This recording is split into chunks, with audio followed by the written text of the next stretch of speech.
talked about the sessions, right? Every driver was different, and I feel like one of the biggest talking points that I feel like was made last year and maybe came up a couple of times this year as well is three races enough to decide a pro national calendar, a pro national championship, and hence why the X30 drivers went back to the 2 day layout. The pro shifters, stars of the show, stayed on the one race format, and I'll give you guys the floor. Alex, I'll give you the floor for this one as well on is three races enough to decide a pro national calendar? Yes. I'm a big fan of four. I think four is the perfect number.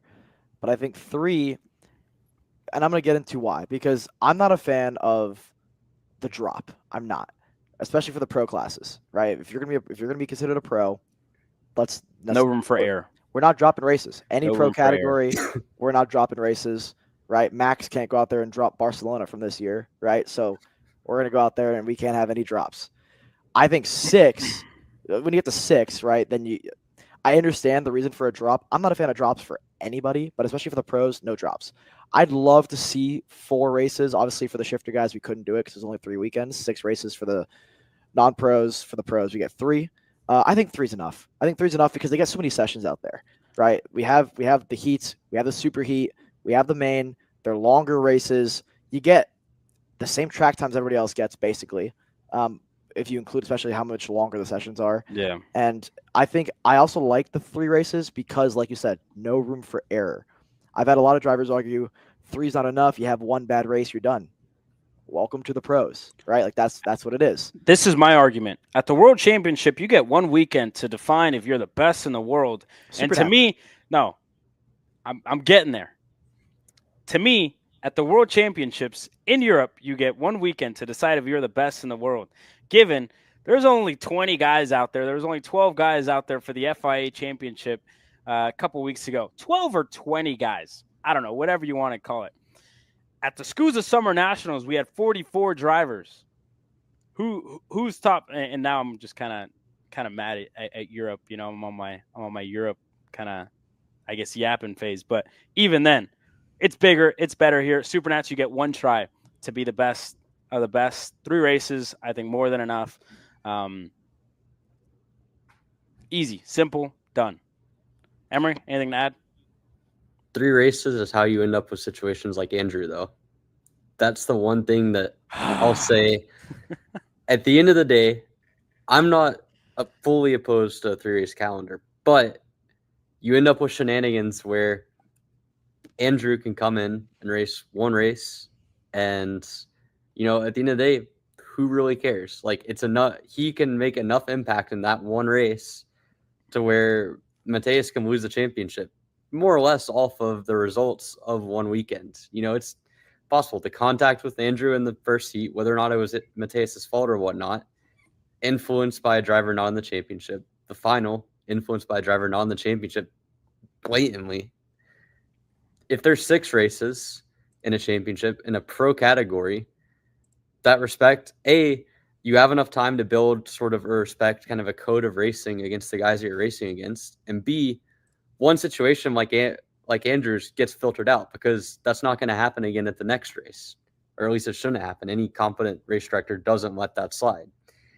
And so, to me, I don't think that a double weekend format is the answer, but I also don't think that running 3 races is enough to adequately have a Pro Tour championship.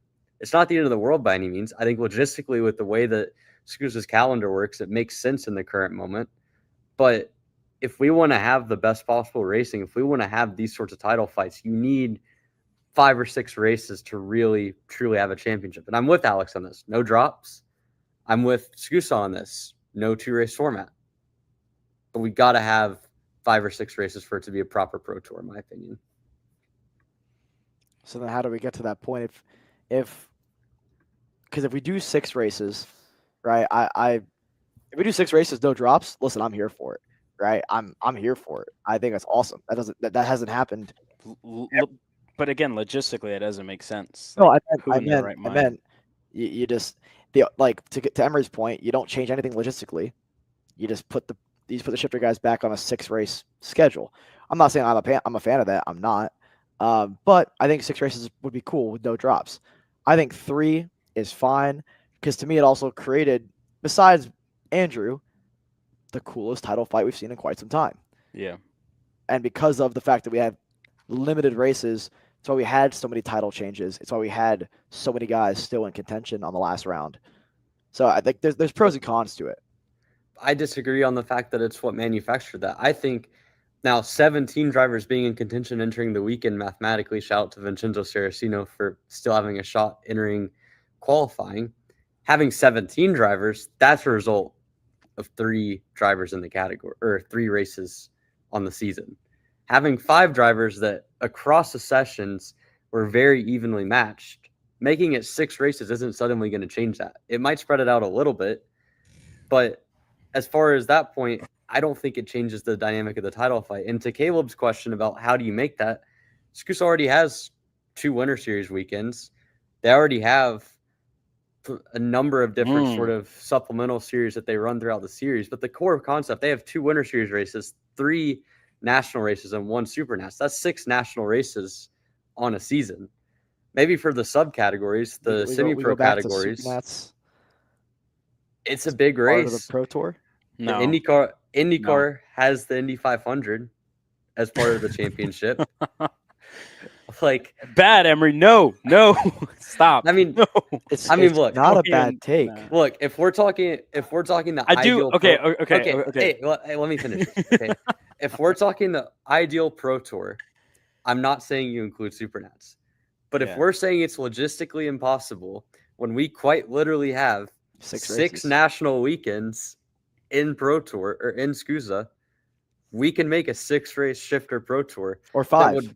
That would 5, sure. 5. Take out Supernats. You still have a 5-race Pro Tour. You elevate the Winter Series entries. You make it way more important now for them to run shifter in the winter stuff. And in my opinion, you can do this and segment the semi-pro category similar to what Supercross does with 250, or you could simply have it as a separate championship. But regardless, you have 5 races literally on the national calendar before you ever get to Supernats that we just simply don't classify as a championship. But it's every bit as important. You get every bit of the entries in the winter. You get the highest viewership on our end in the Winter Series. Some of our highest broadcasted regular season races were the Winter Series races. Sure, give Supernats double points rally. That's a great idea. But we can't say that logistically it's impossible when we literally have the framework to do it logistically. Bang. I have no argument. Nice one, I have Emery. no argument. Yep. I mean, hey, I see the vision. I'm sorry. I wasn't familiar with your game. I don't know what else to say. We've had 58 episodes for you to get used to it. Yeah.